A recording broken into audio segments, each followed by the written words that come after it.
Hey everyone, how's it going? Michael Troy here. Today we're going to look at John Byrne's Avengers West Coast.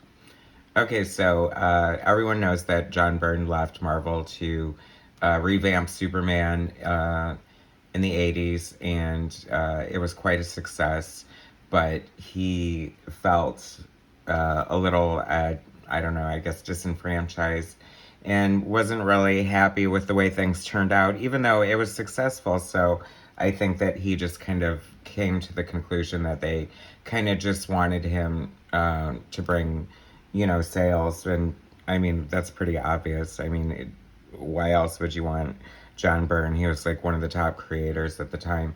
But then there was, I guess, the usual editorial interference and stuff like that. So John Byrne packed up his toys and went back home to Marvel. And so he did She-Hulk and he did Avengers West Coast. And today we're going to look at Vision Quest, the trade paperback collecting John Byrne's run on Avengers West Coast. It was originally called West Coast Avengers, and I think Byrne actually changed that during his run because it made more sense, which it does kind of make more sense.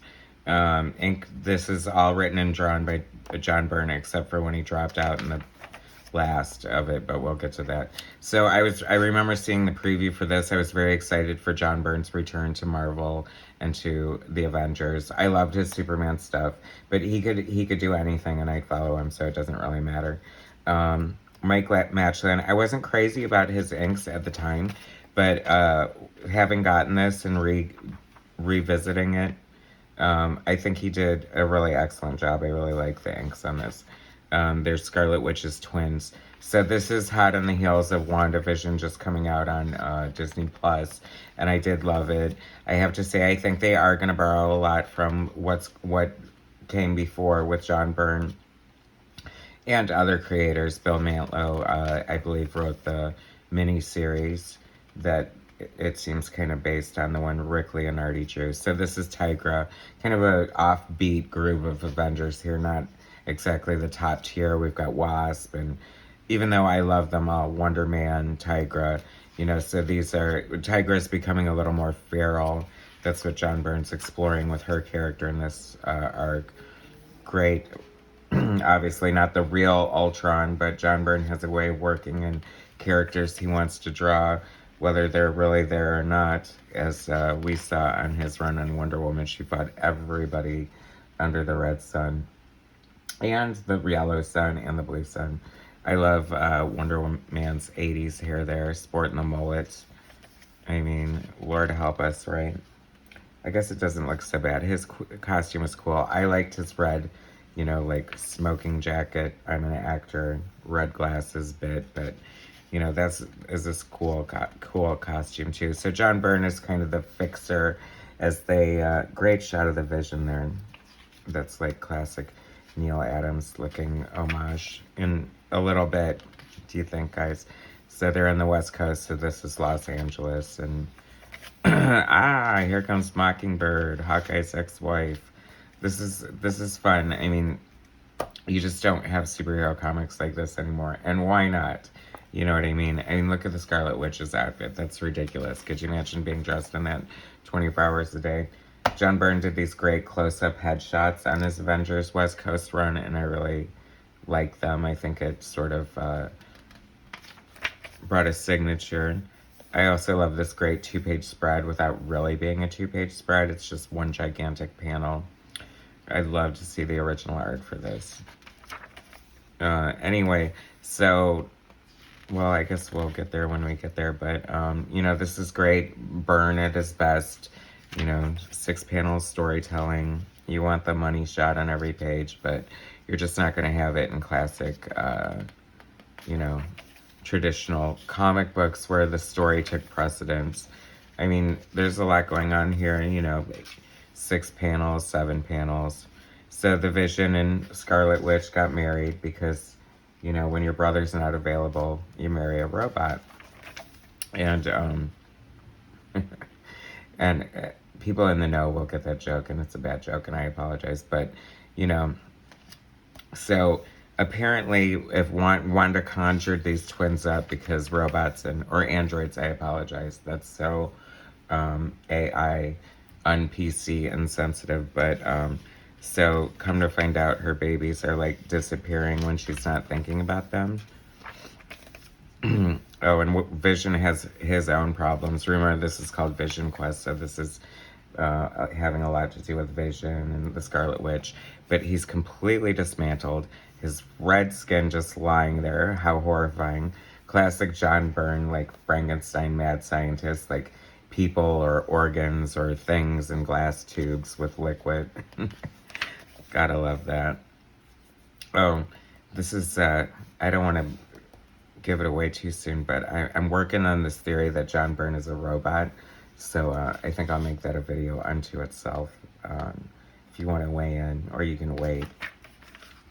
I just had to notice, inked enthusiastically by Mike Matchlin, lettered calligraphically by Bill Oakley, colored multichromatically, written in pencil dramatically. See, the writer, I think, writes these credits, unless the editors do, but it signifies to me John Byrne's like happy return to Marvel, to be where he was, because that's very Marvel, very Stan Lee, you know, Jack King Kirby, Jolton Joe Sinnott, just Stan the Man Lee, just everyone's your friend who made this book, or everyone's cool, everyone's like, you know, a baseball player.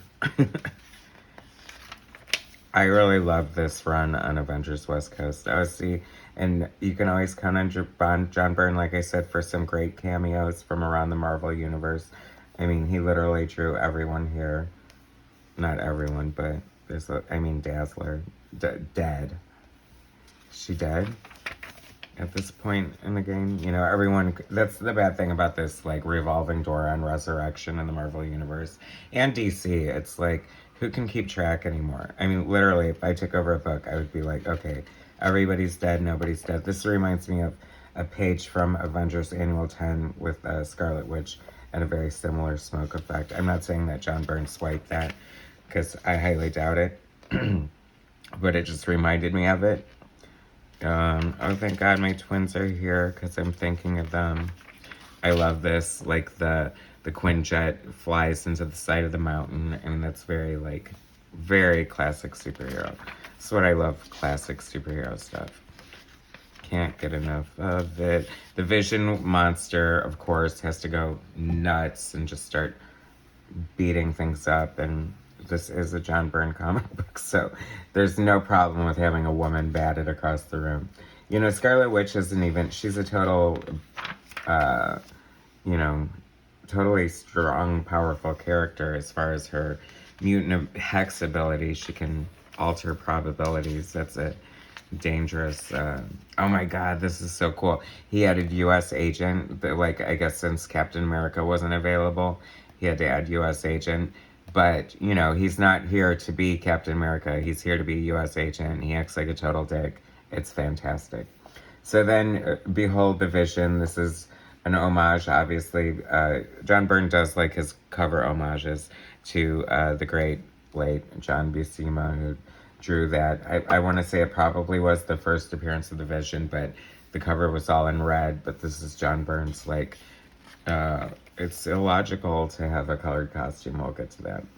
But there's another splash page like that. I love this because it's like, you know, you don't have to draw this, especially these days. People just don't put in the work like this. I mean, not only, you know, because this is like a typical Los Angeles sort of flat ranch style house, and you've got, you know, you don't have carpeting, but he's got the rugs on the floors, and I don't know, I love all the details. I appreciate that. I just appreciate that about an artist, you know. And then suddenly you know, this is what I grew up with, and then Image in the 90s come, and it's like no backgrounds, and you're like, as I turn to a page with no backgrounds. But that's just a coincidence, people. Just a coincidence. See, that is Tigra getting super feral, looking all cat-like. She nutty Hank Pym, aside from the whole spousal abuse, you know, stigma. He's a great character. Here comes Vision. looking like a Vision in white. Scarlet Witch is very happy to see him. He doesn't feel the same way. Anti-swing. Anyway. So she's like, screw that. Far be it from me to go a minute without some emotional support. I'm going to go find my true love. Wonder Man, his brain pattern was based on the Vision anyway, so I'm probably in love with him. Dun, dun, dun. Isn't that a great soap opera aspect that Byrne added to that? I love this. This is very John Byrne, like the whole side of the mountains collapsing, and you believe every rock that falls because John Byrne drew it. And then Wonder Woman, sorry, Wonder Man.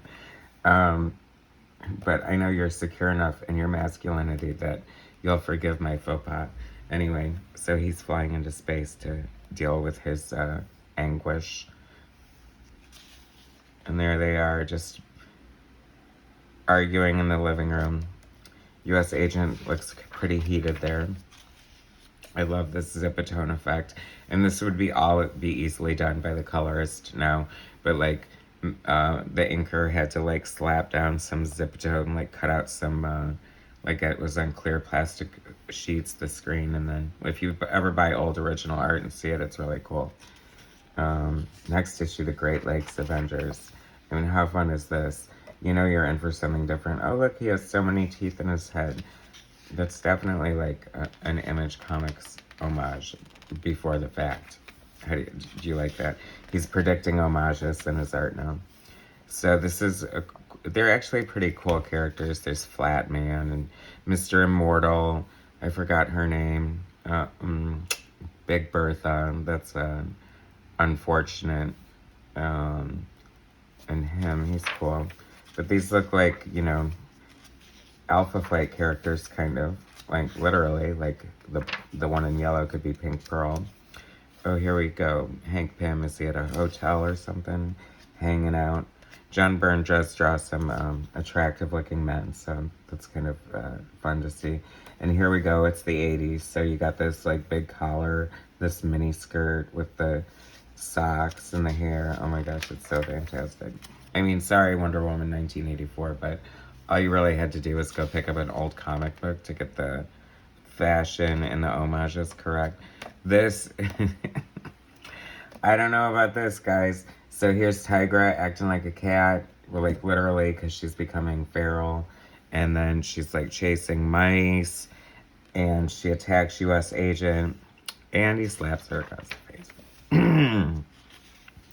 So Avengers assemble, the Great Lakes Avengers. It's hysterical. Like the Midwestern Avengers. There's Casserole Woman and Pickup Truck Man. I'm from the Midwest, so that's what that's my roster of characters right there. I don't know, I could go on about it, but I'm not gonna. But Big Bertha is actually a supermodel when she's not being a big superhero. Anyway, so here's more. This is a cool cover. I always loved how John Byrne was willing to play with, you know, different screens and effects and stuff like that. And I was watching something about Jack Kirby, and it seems like he did a lot of things like that. And Byrne is a big Kirby fan, so I wonder if that was influential on those kinds of decisions.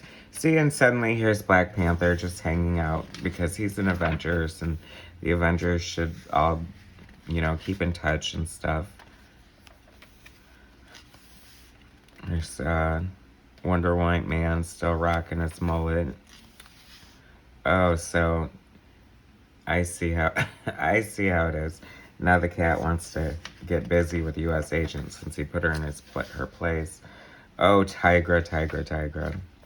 The Quinjet. That is definitely, I believe that is the Quinjet that Byrne designed and they still use because it's such an awesome, timeless design.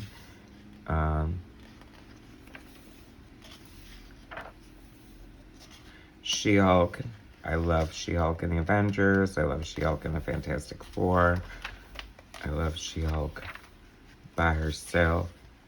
See, and there goes the twins disappearing again. This ancient evil. I love when John Byrne does flashbacks and they go to a different, you know, era, like the Paleozoic era or something like that. I love fun little details like that, and just his cross-hatching and getting a little arty there. Good job on the inks, Mike Matchlin. Or Macklin, or however you want to say your name. Love this. See another sci-fi moment there. I also love how, I mean, I guess I would have to be trained, but, you know, if I had to join the Avengers next week, I would be like, you know, I'm good. I don't ever really need to fly the Quinjet. It can probably fly itself by this point anyway. Star Fox. So cheesy. These, you know, like 80s looking heroes by today's standards, but I can tell you they were the shit back in the day. And I just loved all of them. And it was an exciting time to be a comic book fan. I mean, you've got dinosaurs and She-Hulk and Captain America, oh my, and is that Willie Lumpkin? I mean, that would be a cameo, right? The Fantastic Four's mailman. So the art's getting a little less, well, maybe it's the inks, I don't know. Like, this sky is like, so what I think they would do is just like paint this all black with inks and then take white ink and make all the stars, but they look too uniform. I'm not crazy about that, guys, okay? Sorry, you got praises elsewhere, but maybe there was a deadline crunch or something, I don't know. This is fun. I love this split up cover to tell you everything that's going on. I don't know, it's like a romance novel cover or something. The Great Lakes Avengers just busting across the top of the page. Oh, fun. We have, this one is inked by Byrne. And it feels like he, you know, I don't know if he prefers to ink himself, or it seems like he has no desire to ink the X-Men Else one that he's working on right now. And it doesn't need it because, I mean, his pencils are so tight with the production quality they have going. You don't even really need to ink Byrne's work. But I do love seeing Byrne ink himself because he's a great inker. And I do like seeing other inkers interpret him. Of course, my favorite being Terry Austin. But there have been good ones over the years. But unfortunately, I think when you're an artist like Byrne, it's an expectation level. I think this is Byrne's last issue. Oh no, here we go. I forgot about this.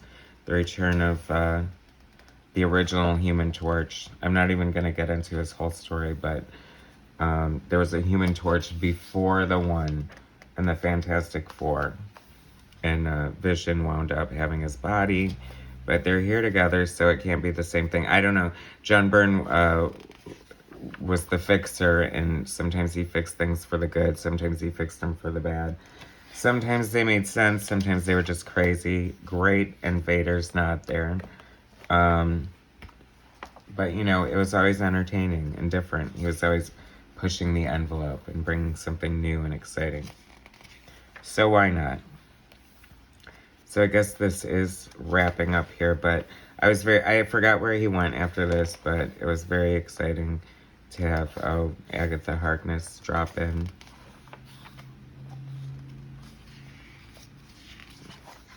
You know, maybe I feel like